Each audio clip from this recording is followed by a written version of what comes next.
अविनाश ने विवियन, ईशा और एलिस से एक रिक्वेस्ट रखी है और सबसे ज्यादा विवियन से रखी है। क्या कुछ हो रहा है घर में? Hello everybody, welcome back to my YouTube channel. This is me your host and दोस्त नशरा मिर्जा।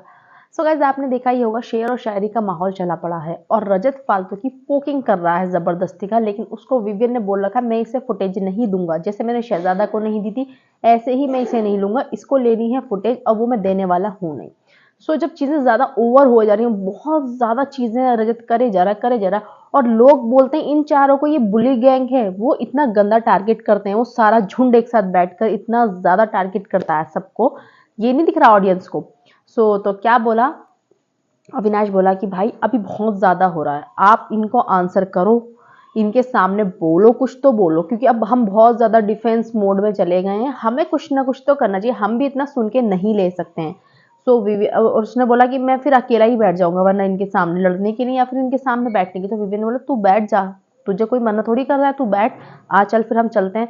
विवियन ने ड्यूटीज की बातें वगैरह निकाली, पर रजत फिर उसने एक कोई कमेंट छोड़ा और अविनाश ने एक ऐसी बात करी कि आया था इमेज क्लीन करने, जाएगा बदनाम होकर, ऐसी उसने कुछ शेर और शायरी में ये दो लाइनें बोली, बड़ी जबरदस्त बोली। रजत का एकदम से मुंह बंद रह गया और विवियन भी इतना खुश हुआ सब, क्योंकि रजत का और जो दूसरा वाला वो गैंग है ना, पूरा जो झुंड है घर में, वो जबरदस्ती इन चारों को टारगेट करने के लिए सोच रहे हैं, इंक्लूडिंग वाइल्ड कार्ड्स। क्योंकि मुद्दा ही नहीं है विवियन और अविनाश के सिवा, कोई है ही नहीं, किसी को कुछ पता ही नहीं है करना क्या है, बस ये दोनों फेमस हो रहे हैं बाहर, इन दोनों को पकड़ो।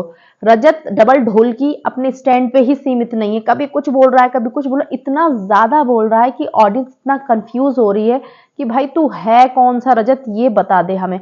और वो जो उसने चीजें बाहर करी हैं, वो इतना प्राउडली उन सब चीजों को वहां पर डिस्कस कर रहा है कि मैंने ऐसे माफी मंगवाई, मैंने ऐसे कान पकड़वाए, मैंने ऐसे हाथ जुड़वाए। सो बिग बॉस मेकर्स को एक बार सोचना चाहिए, आप क्या दिखाना चाह रहे हैं ऑडियंस को? ये गुंडागर्दी दिखा रहे हैं आप ऑनलाइन। अविनाश ने रिक्वेस्ट किया है कि हम अब सुन के नहीं लेंगे भाई, बिल्कुल भी, अब कुछ बोलो आप।